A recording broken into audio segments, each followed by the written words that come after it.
ሰላም ጤና ይስጥልኝ የኖህ ሐሳብ ቤተሰቦች በዓሉ እንዴት አለፈ? እንግዲህ በባለፈው እንግዳችን ጥሩ ማዝናኛና ጥሩ ትምህርት እንዳገኛችሁ ተስፋ አድርጋለሁ። ዛሬም እንግዲህ በአዲስ እንግዳ ተገኝተናል። ከአፍታ ቆይታ በኋላ ስንመለስ እቺን ሰርፕራይዝ እንግዳ ወደ እናንተ አቀርባለሁ ማለት ነው። አሁንም ቆይታችሁን ከኖህ ሐሳብ ጋር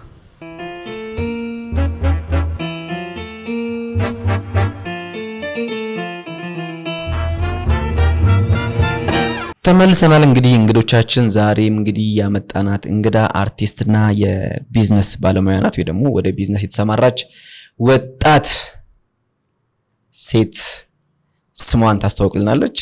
ከሷን እንጀምራል። ማን ልበል? ጽናት ደስ የሚል ስም ነው። ቴንክ ዩ። ጽናት ማለት ትዕግስት ማለት ነው። ጽናት አያል ነው ስሜ። ጽናት አያል ማለት መታገስ ከምንም በላይ ነው እንደማለት ነው። ትዕግስት ከምንም በላይ ነው። ይሄ ትዕግስት ቢኖር እኮ ዓለማችን በዚህ ጦርነት ውስጥ አገባብ ነበር። እንግዲህ በአሁኑ ያለንበት ሰዓት በጣም አስጨናቂ ጊዜ ነው። ነዳጅ ምናምን እንዴት ነው? ያሳስብሻል? አይ አያሳስብ። የምሬን ነው የምልሽ። እኔ ግን ያሳስበኛል። አሁን ያለው አካሄድ ታክሲ ሰልፉ በጣም ያስፈራል። በጣም የምግብ ላይ ትራንስፖርት ላይ እንዳለ ጭማሪ አለ።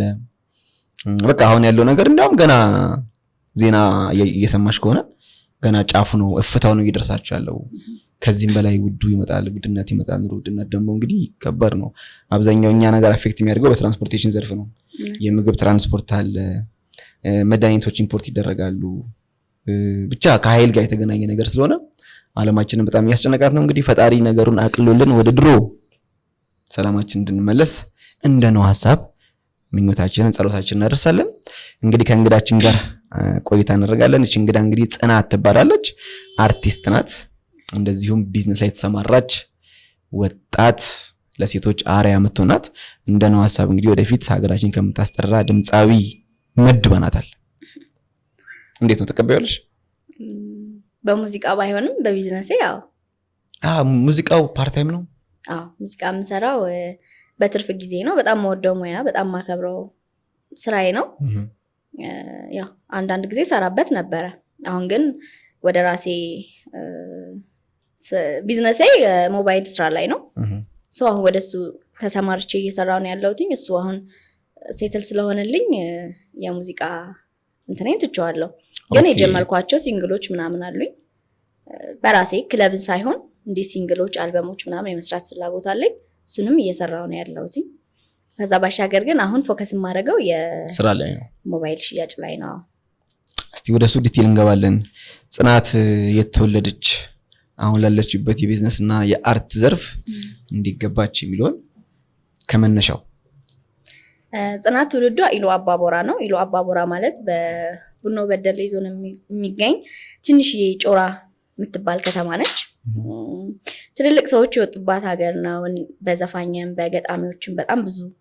ለምሳሌ አሁን በኦሮምኛ ዘፋኝ ካየን እነ ሌንጮ ገመቹ፣ እነ ዊሃ ምናምን ቀልጃለሽ? እሺ፣ እነሱ አሉበት። በጣም ብዙ አሉ። አሁን ማስታወስ አልችልም። ግን ኢሉ አባቦራ ሆኖ ጮራ የሚባል ሀገር ነው። በጣም ማህበረሰቡ የሚገርም የሚወደድ በጣም ደስ የሚል አስተዳደግ ኑሮኝ የወጣሁበት ሀገር ነውና ትውልዴም እድገቴም እዛው ነው። እዛ እስከ 9ኛ ክፍል ተማርሽ? እስከ 9ኛ ክፍል ተማርኩኝ። ከ9ኛ ክፍል በኋላ ወደ አዲስ አበባ ነው ሙቭ ያደረኩትኝ። 19 ወይ 18 ዓመቴ እንደዛ ነገር መሰለኝ። ከማን ጋር ወደዚህ ሙቭ አደረግሽ? እዚህ አክስት አለችኝ ጣፎ የምትኖር። እሷ ጋር ክረምት ላይ መጥቼ ከዛ በቃ አንዳንድ ነገሮችን ሳይ እዚህ ብሰራ ያው ፈጣን ነኝ ብዬ አስባለሁ በራሴ እና እዚህ ብሰራ ትምህርቴንም ብማር ምናምን ብዬ ቀጥታ አክስቴን አናግረት አባቴን እንድታናግረው ነው ያደረኳት። የመጀመሪያ ልጅ ነኝ ለቤተሰቦቼ እና እሱን አናግረ ነው ምናምን ነገር። ያው እሱ የቀን መማር ነው የመሰለው። እኔ ነኝ ቀን ላይ ትምህርት እየተማርኩኝ ማታ ትምህርቴን ቀን ስራ እየሰራው ማታ መማርን የወሰንኩት እኔ ነኝ። ያው እሷ አክስቴም ስለነበረች አናገረችው ምናምን ነገር ኦኬ አለ። የትምህርት ቤት ፋይሌ ምናምን ተላከልኝ።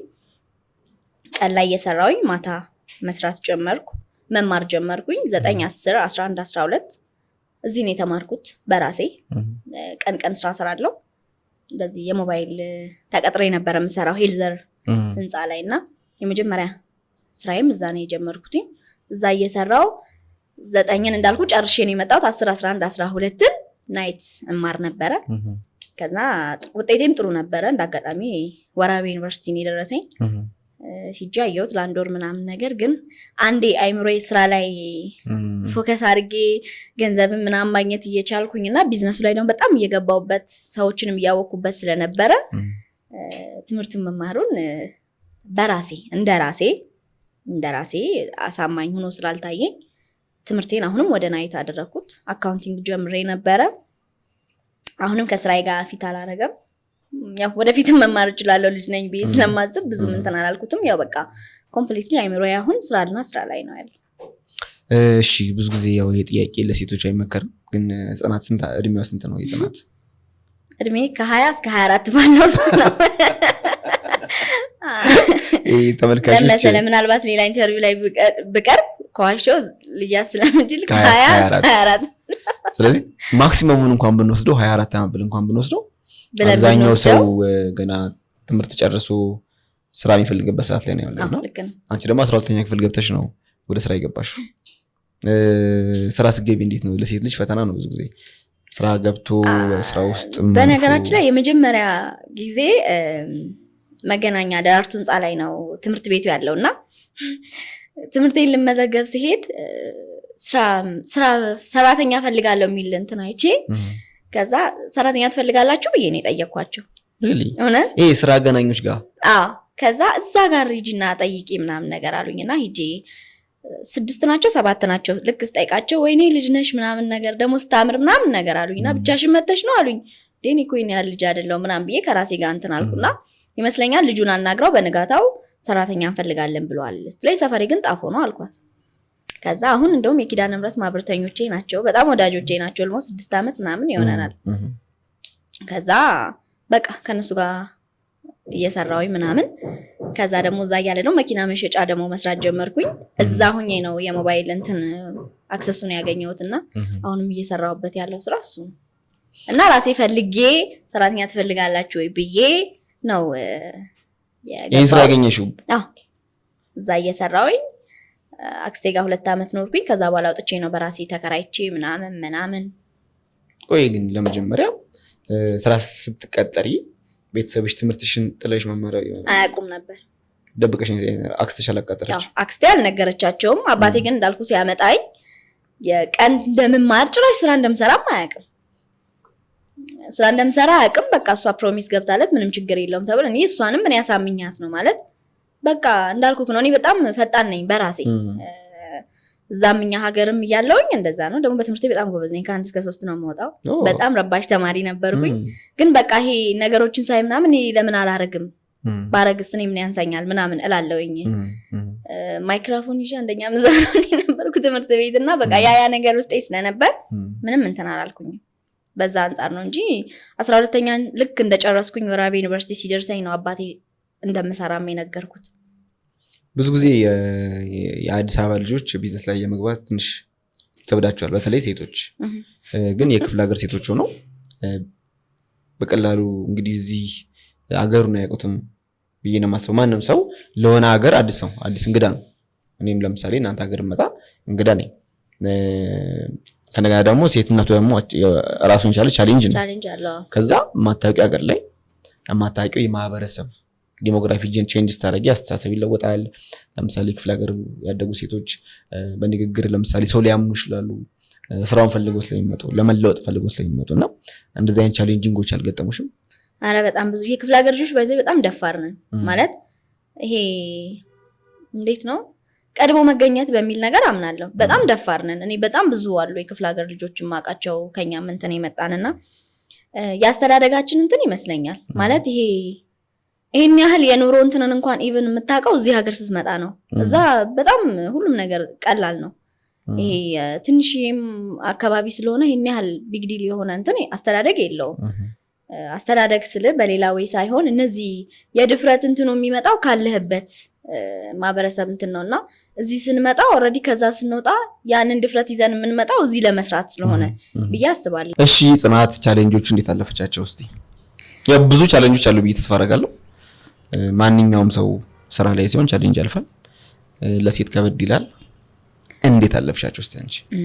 ብዙ ቻሌንጆች አሉት፣ ግን ያንን ቻሌንጅ መመለስም አለመመለስም ወይ የምትወስነው አንተ ነህ። ኃላፊነት ካለብህ ምንም አይነት ነገሮችን ትችላቸዋለህ። ዋናው አላማህን አለመርሳት። ያሰብክበት ቦታ ለመድረስ ካሰብክ የመጡብህን ነገሮች አንተ በምትፈልጋቸው መንገድ ነው ማስኬድ የምትችለው። ቻሌንጅ አቀለልሽው እዚህ ጋር ጽናት። ለምሳሌ አሁን ቻሌንጆችን አላማ ካለ ስትይ ማንም ሰው በላይፍ የተማረ ሰው አለ፣ ላይፍ ያስተማረው ሰው አለ። ላይፍ ያስተማረው ሰው ላይክ ቻሌንጆችን የማለፍ እድል አለው። ላይክ ከጓደኛው የተማረው ነገር አለ፣ በራሱ የተማረው ነገር አለ። አሁን አንቺ ገና የ19 ዓመት ልጅ ነሽ። 19 ዓመት ሆኖሽ የሚመጡብሽን ፈተናዎች ከማንም ልምሳቶጂ ወይ ደግሞ ካንቺ ላይ ምን ነገር ሳይከሰትሽ አታልፊያቸው። ስለዚህ ያንን ነገር እንዴት ነው ለምን ተመልካቹ ጋር ሲደርስ ያንቺ ቻሌንጆችን አላማ ካለ ያልሽው ነገር ቀለል ስላለብኝ ነው። ያንን ነገር እሱማ የታወቀ ነው። ሴት ልጅ ስትሆን ያው ተቃራኒ ጾታ አይደለም፣ ብዙ አይነት ነገሮች ሊመጡ ልትጠየቅ ወይ ስራ ቦታ ላይ ይሄንን ካላረክሽ እንደዚህ ላትሰሪ ትችያለሽ የሚባሉ ብዙ አይነት ነገሮች አሉ። ያንን ነገር ማኔጅ ማድረግ የምትችለው አንተ ነህ። ወይ አብረ ያንን ነገር አድርገህ ልትሰራ ትችላለህ፣ ወይ ደግሞ ያንን ነገር ትተህ መስራት ትችላለህ። ኦፕሽኑ ያንተ ነው።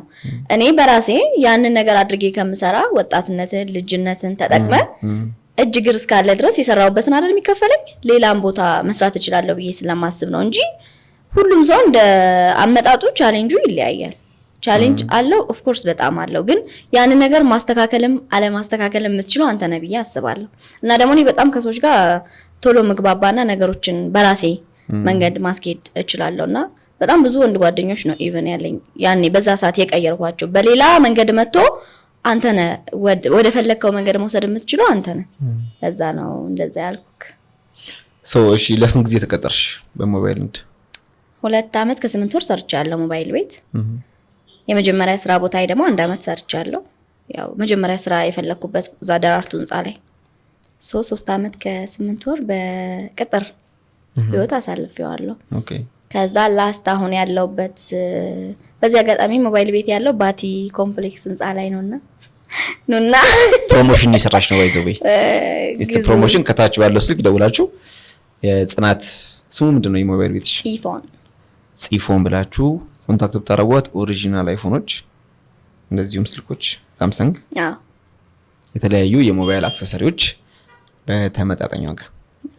እና ባቲ ላይ የመጨረሻ ጊዜ ሞባይል ቤቱ የገባውበት ቤት ኤፍሬም ይባላል ነፍሱን ይማርና እሱ ጋር ነበር የመጨረሻ ስሰራ የነበረውና በፊት ከወጣውበት ሱቅ ደውሎለት እኔ አልሰራም ብዬ ትቼ ነበር ሙዚቃ በሌላ የሜካፕ ምናምን ፍላጎት አለኝና እሱን ለመስራት ዝግጅት ላይ ነበርኩና ምታቃት ምታምነው ሰው ምናምን አለህ ምናምን ሲለው እኔ ጋር እንደዚህ ሰራቻለች ግን አልፈልግም ብላለች እስኪ አናግራት አለውና ደወለልኝ። ከዛኛው ስራ ስወጣ ባለኝ ገንዘብ ይሄንን ነገር መስራት የምችል መስሎኝ ነበር። አንድ ቦታ እየሰራ ስትወስንና ከወጣ በኋላ ብሩን ይዘህ እንትን ስትል አንድ አይደለምና ሲደውልልኝ ሲያወራኝም በጣም ትሁት ነው ሰውየው። እንደምን አልሞክርም እሱ ጋር ትንሽ ጊዜ ብዬ ለ3 ወር ምናምን ተነጋግረን ገባን። የመጀመሪያ 20 ሺህ ብር የተከፈለኝ ቤትም እዛ ነው። በወራው ከኮሚሽን ምናምን ውጭ ማለት ነውና እዛ እየሰራሁኝ ምናምን በጣም ሰውየው ፋሚሊ ያደረገኝ በጣም ማለት ነው። ከዛ እዛ እየሰራሁኝ ዱባይ የመጀመሪያ እሱ እቃዎችን ካርጎ ያደርጋልና ለሰዎች እየከፈልኩኝ ከሚያመጡ አንቺ መተሽ ለምን ያለውን ነገር አታይም ብሎ እሱ ጋር እየሰራሁኝ ሌላ ሰራተኛ ቀጥረን በጣም በብዙ ብር ነው የምንሰራው። ሌላም ስራ ስለነበረው እሱ በቃ እምነት ስለነበረው እኔ ላይ ትኬት ቆርጦልኝ ቪዛ አውጥቶልኝ ምናምን ሄድኩኝ ለመጀመሪያ ጊዜ ማለት ነው ዱባይ ሄጄ ስልኮች ምናምን ካርጎ እንዴት እንደሚሰሩ እሱ ላይሰንስ ምናምን ነበረውና ያንን ስራ አውቄ 1 ወር ቁጭ ብዬ እቃዎች ምናምን ልኬ መምጣት ጀመርኩኝ። ከዛ ያለ እሱ በመሃል አረፈ። በሚያርፍበት ጊዜ ደግሞ እህቱ ነበረች እኔ እንድሰራበት ብለው እሱም በፊት ስለኔ ጥሩ ነገር ሲያወራቸው ስለነበረ ከተገዛበት ሀፍ ከፍያቸው እየሰራውኝ ሱቁን ለኔ ሰጡኝ። ኦልሞስት አሁን አመት ከ8 ወር ምናምን አልፎታል ሱቁ የኔ ከሆነና በቃ በዛ ነው ያንን መስራት የቻልኩት። ዱባይም እየተመላለስኩኝ የምሰራቸው እንደዚህ ካርጎዎች፣ ላፕቶፕ፣ ስክሪኖች ምናምን እሱ በሰጠኝ ላይሰንስ እና እሱ በከፈተልኝ መንገድ ነው። ያ እንግዲህ አሁን አንቺ ከሞባይል ሞባይል ንግድ ውስጥ የገባሽው ስለሞባይል ምንም አታውቂም። ስራ እናገናኛለን የሚሉ ሰዎች አየሽ፣ ቀጥታ ሄደሽ ነገርሻቸው፣ ከዛ ተቀጠርሽ። እሱንም ሳታቆሚ ለ3 ዓመት ከ8 ወር ሰራሽ። ግን እንዳልኩ ተቀጥሬ በምሰራበት ጊዜ የሚከፈለኝ ደሞዝ ብቻ በቂ ስላልሆነ ክለብ ዘፍን ነበረ። ኦኬ ወደ ሙዚቃው መጣለሽ? ወደ ክለብ ዘፍን ነበርና 10 ሰዓት ሌሊት ገብቼ 2 ሰዓት ነበረ ሱቅ መከፍተው የነበረው ያኔ ተቀጥሬ በምሰራበት። አዎ 3 ቤት 2 ቤት ምናምን ነው የምሰራው። እስከ ገቢ ቢያንስ 1 ሰዓት ተኩል ምናምን ተጣጥቤ ምናምን እስክተኛ ምናምን ኦልሞስት 12 ተኩል ይሆናል። ከዛ ሱቅ ደግሞ 2 ሰዓት ገባለሁኝ። በሳምንት 5 ቀን ነው ክለብ የምሰራው። ምን ያሳተኛልሽ ማለት ነው? ምንም አልተኛም ማለት ይቻላል። አዎ ይሄንን ነገር ያደረኩትኝ በራሴ መቆም ስለመፈልግ ነው እንጂ እንዳልከው ቅድማውን ቻሌንጅ ላልከው ቻሌንጅም ሳያስፈልገው ህይወትን መቀየር ትችላለህ። ምንም ጥያቄና መልስ የለውም። ይሄ እንደ ራሴ ነው፣ ሰው እንደ አስተሳሰቡ እንደ ፍላጎቱ። ይሄንን ቻሌንጅ ላልከው አሁን ቀለል አርጊው ሳይሆን ሁሉም ሰው የራሱ ምርጫና በራሱ መንገድ የሚያደርጋቸው ነገሮች አሉ እንጂ ቆንጆ ሆነ ወጣቱ ሆነ ብዙ ፈላጊ ኑሮ ማታ 10 ሰዓት ድረስ ሰርተ ከዛ ጠዋት ሱቅ ሰርተ አሁን እሱ የኔ ፍላጎትና የኔ ምርጫ ስለሆነ ነው። አሁን ያለውበትንም ቦታ ደግሞ እንደምደርስበት ስላወኩኝ ነው እንጂ በጣም ብዙ ኦፕሽኖች አሉ። ምንም አይነት ነገሮችን ሳታረግ መኖር ትችላለህ፣ ስፔሻሊ ሴት ልጅ ከሆንክ ማለት ነው። ግን ደግሞ አሪያ መሆን አለ። እኔ 3 ታናናሽ እህቶች አሉኝ። ለነሱ ነው አሪያ መሆን የምፈልገው። ጽናት በ19 ዓመቷ ከቤት ስለወጣች ታናናሽ እህቶቼ መውጣት አለባቸው ብዬ አላስብም። እነሱ የሚያስፈልጋቸውን ነገር እያደረኩኝ የተሻለ ነገር ላይ እንዲሆኑ ነው ምፈልገውና ያንን አላማ ይዤ ስለነበር ነው ቅድም ቻሌንጁን አሳነሽው አሳደግሽው ላልከኝ ብዬ ነው። እውነት ለመናገር አንዳንድ ጊዜ መሰለሽ ሰዎችን ከላይ ስናያቸው እና ደግሞ ላይፋቸውን ጣልቀን ስንገባ የሆነ የምንሰጠው ግምት ይለያል። አሁን ጽናት ሰዎች ጋር ያላት እይታና ማንነቷን እንዴት ትመዝኛለሽ? ብዙ ሰው ሲያየኝ በጣም ዶርዬ ምናምን ነው መስላቸው፣ ግን በዚህ ልክ ለሰዎች ለማስረዳት አልጥርም። ለምሳሌ አንተን የሚያቅሰው ያውቃል። በጣም በእኛ ሀገርም ደግሞ በጣም የምወደድና የምመሰገድ ልጅ ነኝ። ለቤተሰቦቼ በጣም ዋጋ የምከፍል ሰው ነኝ። እናቴ በ14 ዓመቷ ነው እኔን የወለደችኝና በዛ ሰዓት ምን ሆና እንደወለደችኝ አላውቅም። ማለት ምን አይነት ቻሌንጅ ኑሯት ምናምን ሶ ያቺን እናት እኔ ጥሩ ቦታ ላይ ሆኜ መገንባት ስለምፈልገው እንድታርፍልኝ ስለምፈልግ ሰዎች ለሚያወሩት ነገር እንትን አይደለም። ሰዎችን ማስደሰት በጣርክ ቁጥር አንተ እየተጎዳህ ነው የምትሄደውና አሁን እንዳልኩክ ነው ሙዚቀኛ ስትሆን ምናምን አሉ የሚመጡ ግን የሚያቀሰው እንዳልከው ነው። አሁን ብዙ ሰው ሲያየኝ ወይ እሷ ዱርዬ ናት ምናምን ይላሉ። ኢቭን እኔ መጠጥ አልጠጣም በህይወት ዘመኔ መጠጥ አልጠጣም። በጣም ደግሞ ክለብ ውስጥ ደግሞ ያሉኝ ቻሌንጆችም የመጠጥ አለመጠጣቴ ቻሌንጅ ከብዙ ቦታ ስራ እንድባረር አድርጎኛል።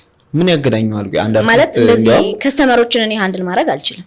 ላይክ የጠጣና ያልጠጣ ሰው መግባባት ያቅተዋልና ኤግዛክትሊ ያው እንዳልከው ሰዎች አንተን የሚያውቁ አንተ በፈቀድክላቸው ልክ ነው። አንድ ሰው ደግሞ እኔን ይወቀኝ አንድ ሰው እንደኔ ያስብ ደግሞ አይባልም።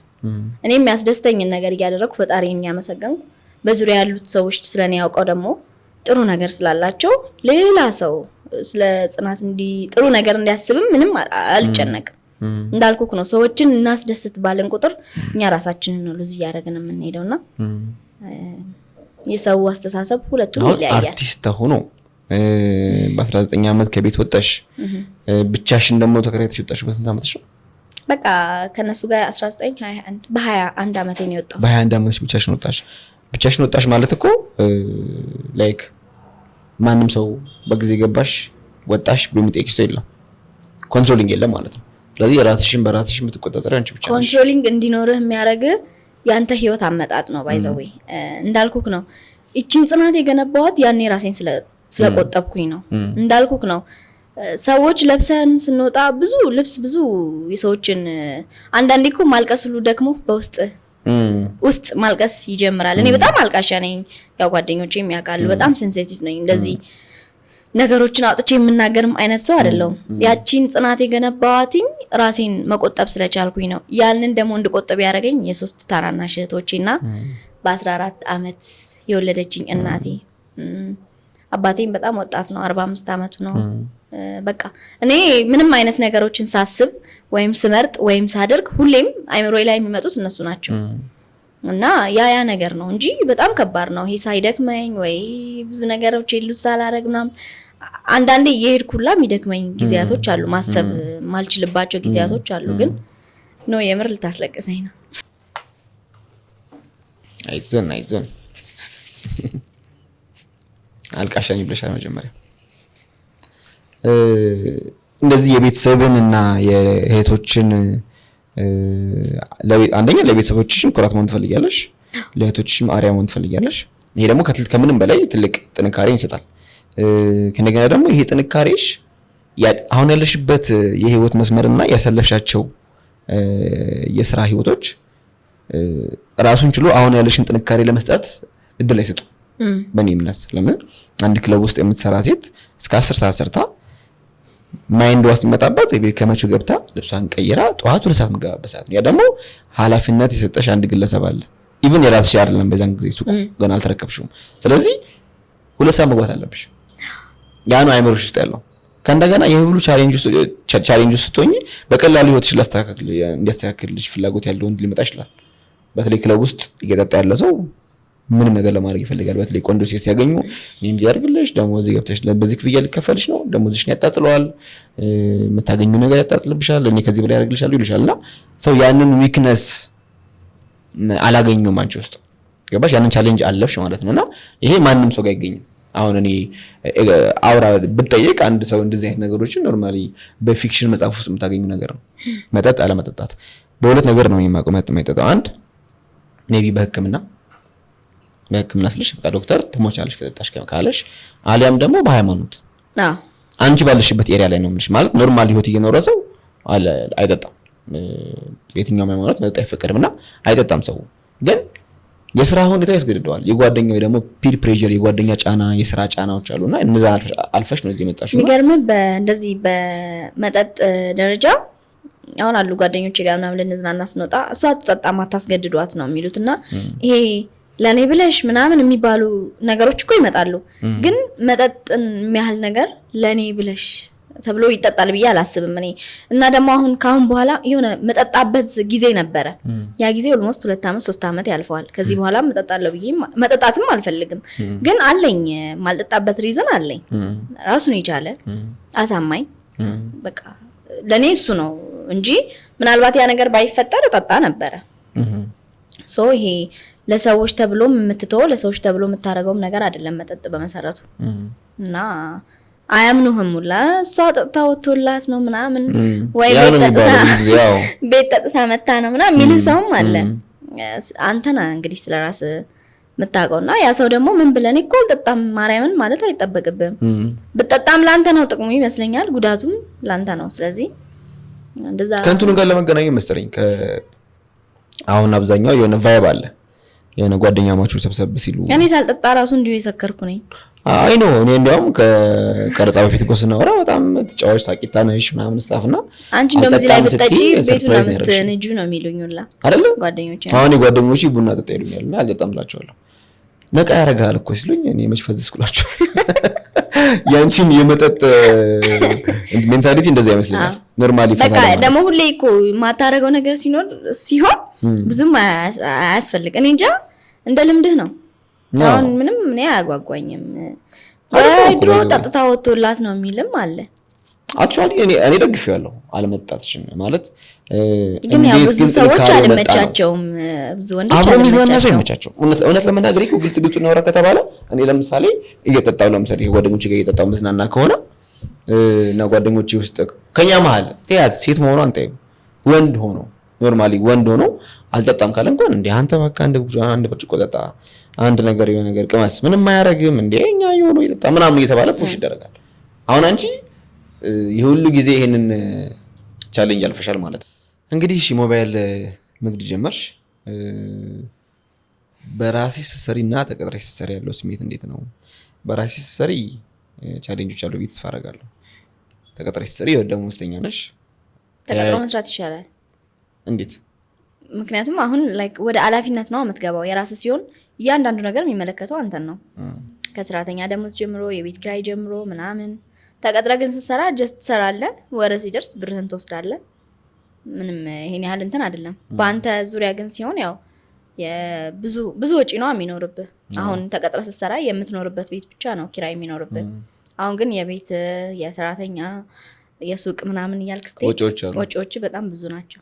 ያው አሁን ደግሞ ስራ የለም ታውቃለህ። ስራው ብዙ ተቀንሷል። ግን ይሄ ቻሌንጅ ራሱ ደስ አይልም ማለት እሱማ ደስ ይላል። ኃላፊነት በጣም እያደገ ይላል። በራስ ኮንፊደንስ ይኖርሃል። በራስ ምንም ነገር ማድረግ እንደምትችል ደግሞ ሲሰማ ሞር ፕራውድ ትሆናለህ። አሁን ወጪና ገቢሽ ለምሳሌ ድሮ ተቀጥረሽ ስትሰሪና አሁን በራስሽ ስትሰሪ እንዴት ነው? አሁን በጣም ብዙ ወጪ ያወጣል። ተቀጥረሽ ስትሰሪስ እንዴት ነበር የምታወጪው? አሁን ብዙ ጊዜ ታክሲ ጠቀም የነበረ ሰው የሚገርምህ ተቀጥሬ ይሄ አሁን ወደ ሞባይል ቤት ያኔ ከጣፎ መገናኛ ያለው 8 ወሩን 1 አመቱን ነበረ በታክሲ መጠቀም የነበረው። አሁን ውስጥ 5 አመት አልፎኛል ታክሲ ተጠቅሜ አላውቅም። ተቀጥሬም ሄልዘር በመሰራበት ሰዓት ተከራይቼ የምኖረው ሲግናል ነበረ ወደ ባልደራስ ኮንዶሚኒየም። ከዛ በራይድ ነው የምሄደው፣ በራይድ ነው መጣ። አሁንም እንደዛ ነው። ግን ይመስለኛል የሆነ ነገር እያደገ ሲሄድ በዛው ልክ መታወጣቸው ወጪዎች እየጨመረ ነው የሚመጣውና ሁለቱም አሪፍ ነው። ያንተ መሆኑ ግን በጣም ጠንክረህ እንድትሰራበት ያደርግሃል። በቃ በራስ ምንም ነገር ሲያም የሆነ ነገር ማድረግ ብትፈልግ፣ ሰው መርዳት ብትፈልግ፣ ምንም ነገር የራስ ሲሆን በቃ የኃላፊነት ያንተ ነው። ማንንም ሰው መጠየቅ አይጠበቅብህም። 1 ወርም ሱቅን ዘግተህ ቤት ኪራይ ብትከፍል ማንም አይመለከተውም። በቃ ኦልሬዲ አንተ የሆነ ነገር ነው የራስ ሻለቃንች። አዎ ተቀጥረህ ግን ስትሰራ ሲያምህም ማሳወቅ አለብህ። የሆነ ደግሞ ምናምን መግባት ስትፈልግ ምናምን ያው አለ ብዙ አይነት ቻሌንጅ። ሱሱ ነገሩ የጽናት ባህሪ እንዴት ነው? ተቀጥራ ስትሰራና አሁን በራሷ ተቀጥሬ ስትሰራ በቃ ግዴታና ግዴታ 2 ሰዓት ገባለሁ፣ ማታ 2 ሰዓት ወጣለሁ። አሁን አለችኝ ሱቅ የምትሰራ 7 ሰዓት ከቀን ገባለሁ፣ ማታ 2 ሰዓት 3 ሰዓት ወጣለሁ። በቃ ይሄ ነገር በስንፍና የመጣ ነው ወይንስ ፍሪደም ኦፍ ታይም ነው? ወይንስ ያኔ በጣም ተጋው በራሴ ማለት በጣም ሄድኩኝ መሰለኝ እና አሁን ኢነርጂ የለኝም ማለት የጠዋት መነሳት የሚሉት ነገር አልፈልገውም። በቃ ያንን 3 አመት 4 አመት እንትን ብየዋለሁ። ግን ያን በማድረግሽ ስራው የበለጠ እያደገ የሚሄድ አይመስልሽ ወይስ ስራው አንቺን አይፈልግም? አሁን ኦልሬዲ እየለመደ ሰው ሲሄድ አንዳንድ የሚፈልጉኝ ከስተመሮች ሲኖሩ ራሴ 2 ሰዓት 3 ሰዓት የምሄድበት ጊዜ አለ። እኔ የማይፈልጉኝ ደግሞ ሲኖሩ ያው ልጅቷም ስላለች ከሷ እንትን ማለት ይችላሉ እንጂ ልክ ነው እያልኩ አይደለም። ግን ያኔ በጣም እንትን ብዬበታለሁ። እንቅልፍ መጀመሪያ ያወጣሽው ኢነርጂ እና አሁን ያው ኦፍ ኮርስ አንዳንድ ሰው እኮ ስራው እያደገ ወይ ገቢ እያደገ ሲመጣ ኃላፊነቶችን እያከፈለ ይላል። በዛን ጊዜ 2 ስራ ነበር የምትሰሪው። ማታ ክለብ ትሰሪያለሽ እስከ 10 ሰዓት በሳምንት 5 ቀን። ከዛ ደግሞ ጠዋት ስራ ትገቢያለሽ እና ያ ከባድ ህይወት ነው ያሳለፍሽው ነው። አሁን ወደ ራሴ ስራ ስትገቢ አርቱ እንዴት አልቀጠርሽበት? በሙዚቃ በክለብ እየሰራው ህይወት ላይ መቀጠል አልፈልግም። ምክንያቱም እኔ ማግባት ፈልጋለሁ፣ መውለድ ፈልጋለሁ፣ ትልቅ የሆነ ቤተሰብ እንዲኖረኝ ፈልጋለሁ። እዛ ቦታ በምትሰራበት ጊዜ ደግሞ ምርጫዎች ይበዙና ብዙ ነገር ህል ውስጥ ታረጋለህ። ለሱ ደግሞ ያኔ ተቀጥሬ በምሰራበት ጊዜ እነዛን ነገሮች ማድረግ እችል ነበረ። በክለብ ህይወት ነው መቀጠል የማልፈልገው። ኖርማሊ ብዙም አልሰራሁበትም። 8 ወር 9 ወር ነው የሰራሁበት፣ ግን ጠቅሞኛል።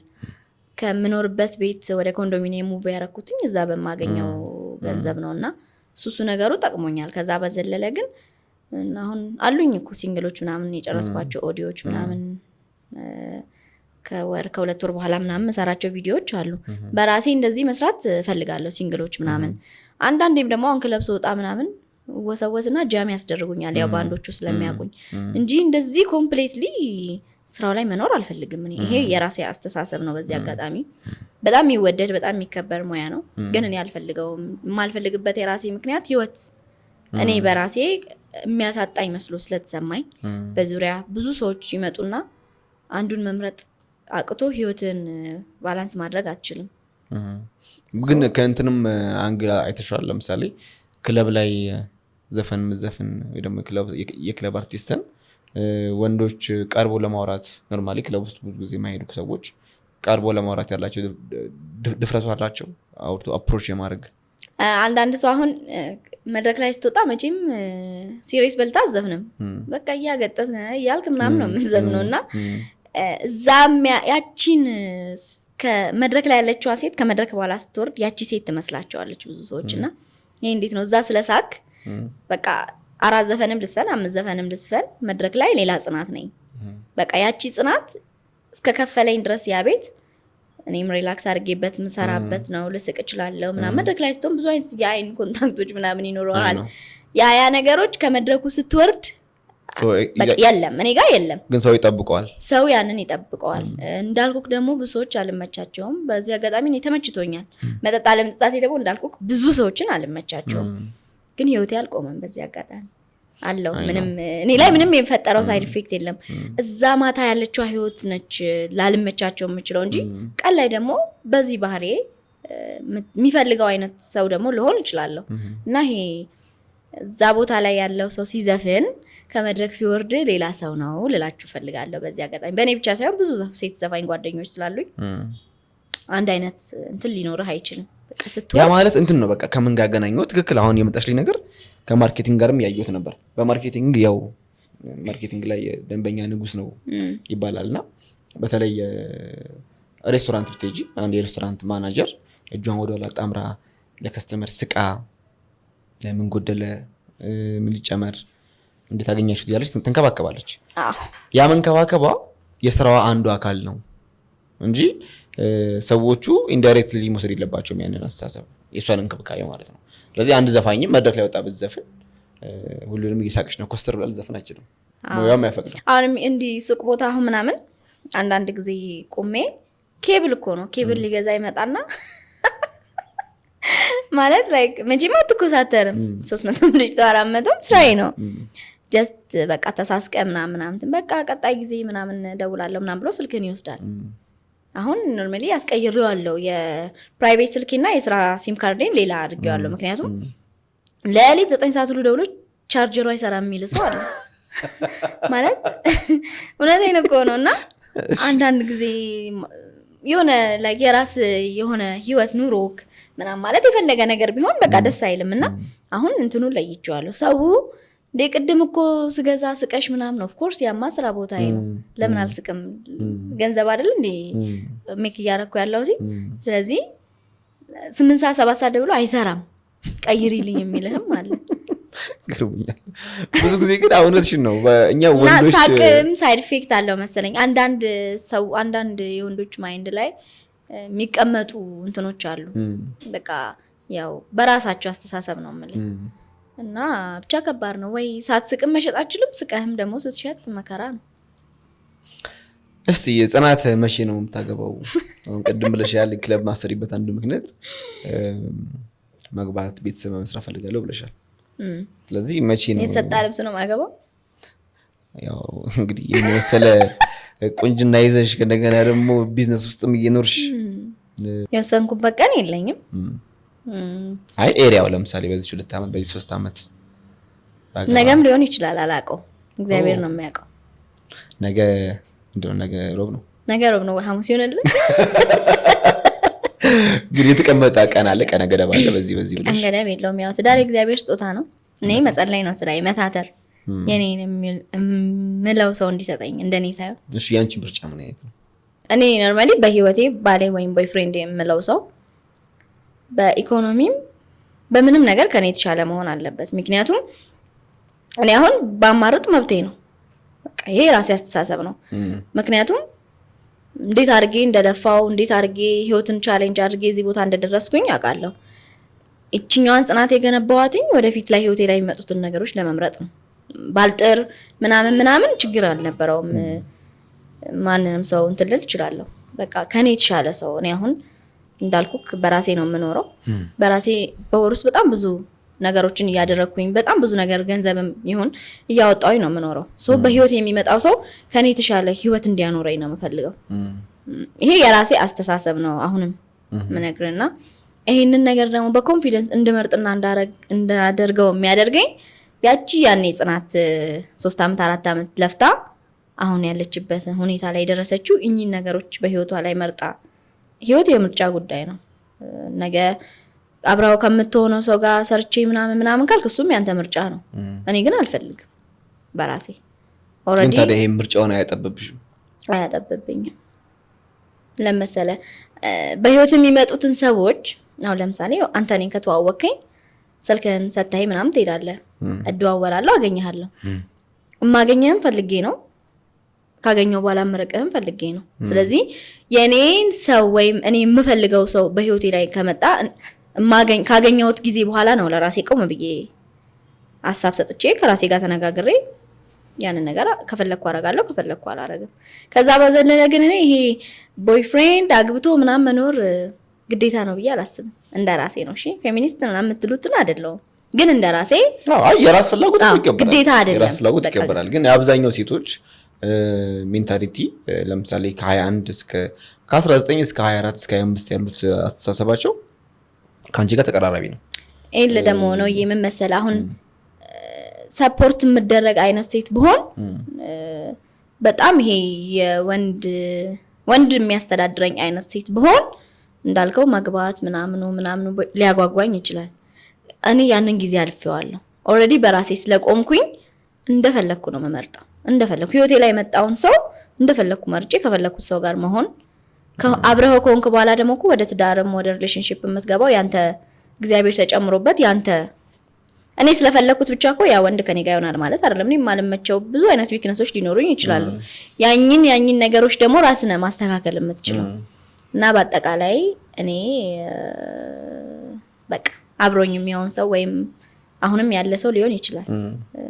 እንትነኛ አላልኩም የለኝም አለኝም አላልኩም ባይዘው ያለም ሊሆን ይችላል። እሱ ሚስጥር አድርገሽብናል። ያለም ሊሆን ይችላል ያለም ደግሞ ከሆነ ሐሳቤን ተቀብሎ ታምኖበት የሆነ ነገር ስለሆነ ይሄ ራስ እንግዲህ መጀመሪያ ቁጥርሽን ሰጠሽው ከዛ ዴት አረግሽ ዴት ታረጊው እንግዲህ ፈርስት ኢንስታንስ ነው የዛኔ ምንም ታውቂ ነገር የለም። አሁን ቅድም እንግዲህ ካንቺ የተሻለ ሰው ነው ማግባት የምትፈልጊው ብለሽኛልና ድሮ ተማሪ ያለ ምን ከራከረው ነበር ገንዘብ ይሻላል ወይስ ፍቅር ይሻላል? ለጽናት የት ይሻላል? ገንዘብ ፍቅር ገንዘብ በጣም አስፈላጊ ነገር ነው። ስፔሻሊ አሁን ባለንበት ትውልድ ላይክ በቃ ኤቭሪቲንግ ነገራችን ከገንዘብ ጋር የተያያዘ ነውና ያው ፍቅርን የምታመጣው ራስህ ነህ የምታሸሸውም ራስህ ነህ። ግን አሁን በጓደኞቼም በእያንዳንዱ ቦታ የማየው ነገር ፍቅር ብቻውን ህይወት አይሆንም። ገንዘብ ግዴታ ያስፈልጋል። ፍቅር ያው በቃ ፍቅር ራሱን የቻለ ፍቅር ማለት ገንዘብ ግን በጣም ኢምፖርታንት ነው። ምንም ነገር ማድረግ እየቻልክ ማድረግ ሳይኖር በፍቅር ብቻ ትኖራለህ? እንደኔ ሐሳብ ይኖራል ብዬ አላስብም። ከሁለቱም ነኝ ግን በቃ 85% ገንዘብ አስፈላጊ ነገር ነው። ፍቅርን የሚያቆየው ገንዘቡ ነው። ገንዘብማ ከሌለ ሳትበላ ሳትጠጣ ሳትለብስ ምንም እያልክ ፍቅር ብቻ ይበልጣል ብለህ መቼም እርስ በርስ ቤት ውስጥ የተያየ አትኖርም። ነገ ልጆች ሲመጡ ምናምን አንተ ያለፍክበትን ህይወት ማሳለፍ አለባቸው ብዬ አላስብም። ስለዚህ ከሰራህ ደግሞ ታገኛለህ። ያው በዚህ ጊዜ ከሰርተህም ማግኘት ከባድ ነው። ከባድ ነው፣ ቻሌንጅ ነው። ብዙ ጊዜ ግን ላይፍ ላይ ሰው የሚመርጠው ምርጫ አለ። እኔ በሁለቱም ይሆንልኝ ገንዘብም ፍቅርም። ግን ከገንዘብና ከፍቅር እንዳልከኝ 85% ገንዘብን ነው። ያ ማለት 15% ብቻ ነው ፍቅር ማለት ነው። ደግሞ በጣም እኮ ገንዘብም ሲኖር ፍቅሩም እጥፍ እየሆነ ይመጣል። አንዳንዴ ደግሞ ፍቅር ኖሮ ገንዘብ ሲጎድል እንዳልሽው የህይወት ጥያቄ ያንን ያደበዝዘዋል። ገንዘብ ደግሞ ኖሮ ፍቅር ላይ ኖሮ ይችላል። ያንን ራሱ ነው ያ ሰው ነው መስራት ያለበት ራሱ ህይወት ላይ። እስኪ እኔ ገንዘቡ ይኖረኝና ፍቅር እንዴት እንደማመጣው አሳያለሁ። እንግዲህ ይሄ መልእክት ያያችሁ ይሄንን ኢንተርቪው ያያችሁ ገንዘቡ ኑራችሁ ፍቅር ያጣችሁ ሰዎች ራስህ ነው የምትሰራው። እሱንማ ራስህ ነው የምትሰራው። ግን ያን ነገር ያቃታቸው ብዙ ሰዎች አሉ። በቃ ይተውታ መፈታት አለባቸው። እንጃ ምን ይደረጋል ታዲያ እንግዲህ ከሁለቱም ካልሆነ። እሺ ጽናት እንግዲህ ያው እንደሰማችሁት በፍቅርም በገንዘብ ውስጥም አለች። ወደ መጨረሻው ፓርት ላይ የደረስን ነው። ጥሩ ጊዜ እያሳለፋችሁ እንደምትገኙ ተስፋ አደርጋለሁ።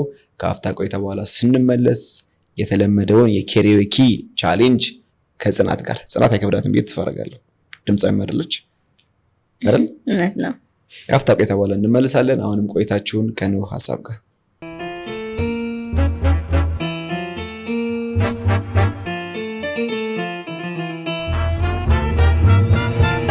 ተመልሰናል። ተመልካቾቻችን እንግዲህ በኖህ ሐሳብ የመጨረሻው ፕሮግራም ላይ ተገኝተናል። በዚህ ፕሮግራማችን እንግዲህ የኬሪዮኪ ቻሌንጅ ነው። ጽናትን እስቲ እንፈትናታለን። የኩኩ ሰብስቤ አድናቂ ናት። የኩኩ ሰብስቤን አንድ ዘፈን በራሴ ልምረጥልሽ። ያው ሁሉም ዘፈኖች ትሻቸዋለሽ ብዬ ተስፋ አደርጋለሁ። ልቤ ሰጋ የሚለውን ኦኬ ከአንዳንድ አዎ በደንብ ነው የምትወጂያት ማለት ነው። ግጥሙን ትፈልጊያለሽ? ግጥም ላሳይሽ ወይስ በራስሽ? አይ በራስሽ። አዎ ኩኩዬ እንግዲህ ዘፈንሽን ካስከፈታ አቀዋለሽ ማለት ነው። እንስማት እስቲ ጽናትን። ሌትስ ጎ አር ዩ ሬዲ? ጀምረናል።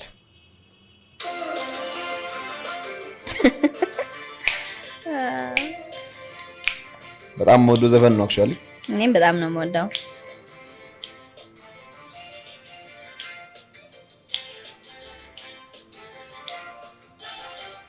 አገኘው ብዬ የጠይም ሸጋ ተደላድሮልኝ ቀልቤ ሲረጋ መሄድህን ከሰማ ኧረ ልቤ ሰጋ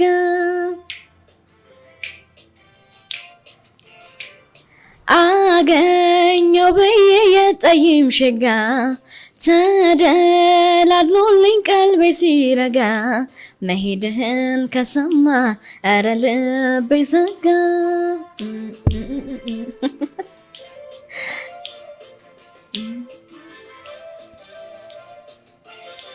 ስለ ራሴ ትቼ ላንተ እንደምሳሳ እስከ መጨረሻው መቼም አይረሳ ስተማመንብህ ስለመከታይ ልትለየኝ ነው ወይ አገራለኝታይ ካሁኑ ሰጋው ያለኝ ፈራሁኝ እንጃለኝ ስቃዩን ገና ሳትለየኝ ብቻዬን መሆኔን አወቅኩት አጣሁት መላውን ሰጋው ያለኝ ፈራሁኝ እንጃለኝ ስቃዩን ገና ሳትለየኝ ብቻዬን መሆኔን አወቅኩት አጣሁት መላውን የሌሊት ሀሳብ የቀን ትዝታ ልሸከም ነው ወይ ቀንና ማታ የሌሊት ሀሳብ የቀን ትዝታ ልሸከም ነው ወይ ቀንና ማታ የሚገርም ፐርፎርማንስ ነው። በነው ሀሳብ ከቀረቡት እንግዳዎች ሁሉ እንግዲህ ኦፍ ኮርስ ድምጻዊ ናት። እንደዚህ አሱባ የኩኩ ሰብስቤን ጨዋታ ወይ ደግሞ ሙዚቃ ትጫወታልናለች። አክቹአሊ ድምጽሽ በጣም ነው የሚያምረው። አንድ ዘፈን ብትደግሚ ደስ ይለኛል። ሌላ አንድ የኦሮምኛ ዘፈንም እንደምታዘጋጅ ነው። ኦሮምኛ ዘፈን ይሆንልኝ። የማን ዘፈን? የኦሮምኛ ዘፈን ህብስት ምን የሚለው ነው? መጋሌኮ ህብስት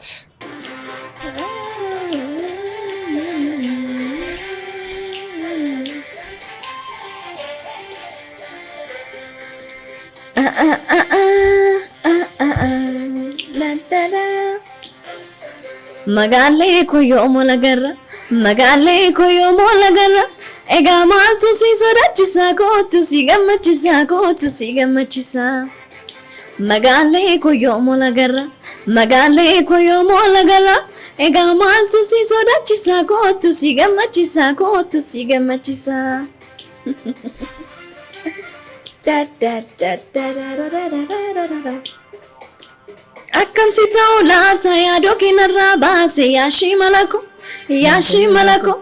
yaadni keena bobeesse yaashi qirqiree kiyya kottu manako Akkam si ta'u laata yaadoo keenarraa baase yaashi malako yaadni keena bobeesse yaashi qirqiree kiyya kottu manako Me ballo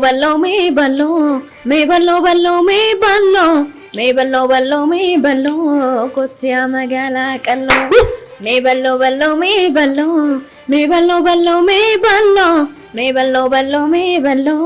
kotiya magala kallo Afrike mi of nisa samuma damma kan nisa natin korin ya damma ko naso sobi me chamsako Afrike mi of nisa samuma damma kan nisa natin korin ya damma ko naso sobi me chamsako ላላላላላላላላላላ ሱፐርስታር ገለቶማ ሱፐር ገለቶሚ የሚገርም ድምጽ የሚገርም ፐርፎርማንስ። ኦኬ ሲንግሊሽን እንድጓጓ አረግሽ ማለት እውነት ግዴታ። እኔ ብቻ አይደለም አብዛኛው የኖ ሀሳብ ተከታታዮች ድምጿን እንደታያችሁት ለኔ ከ10 100 ሰጥቻታለሁ። ዋው የመጀመሪያው ከ10 100 ያገኘች አርቲስት እንደዚሁም የቢዝነስ ባለሙያ ፂ ሞባይል ፂፎን የፂ ሞባይል ወይ ደግሞ ፂፎን ባለቤት ራሷን ችላ ከ19 ዓመቷ ጀምሮ ህይወትን ሀብላ አሁን ያለችበት ደረጃ ላይ ደረሰች።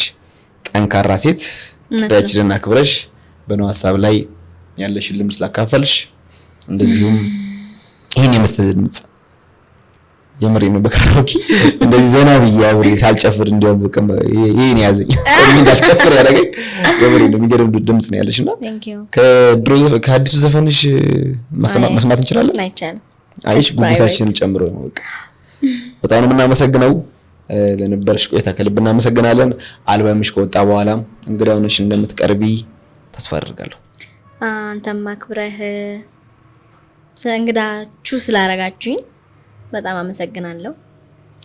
በፊውቸር ታለንት ጽናት ለነበረ ቆይታ ከልብ እናመሰግናለን። ቀጣይ ሳምንት በተመሳሳይ ፕሮግራም እስክንገናኝ አሁንም መልካም ጊዜ። ባይ ባይ።